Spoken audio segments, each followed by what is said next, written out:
முதல் நாள் படிப்பும் விளையாட்டும் முடிந்து அனைவரும் சந்தோஷமாக பள்ளி முடித்து சென்றனர். ஆனால் 2வது நாள் ஒரு பெரிய பிரச்சனை ஏற்பட்டது. நரி யானையை எரித்துவிட முயற்சி செய்தது. யானை பயந்து போனது. குரங்கு கிளியின் புத்தகத்தை திருடியது.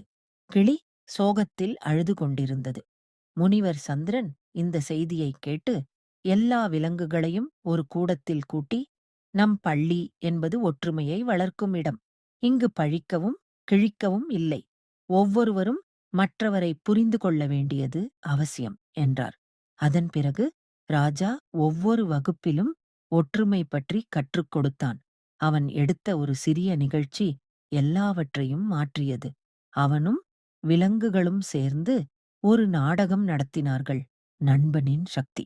அந்த நாடகத்தில் யானை, நரி, கிளி, பூனை எல்லோரும் தங்கள் தற்காலிக வேஷ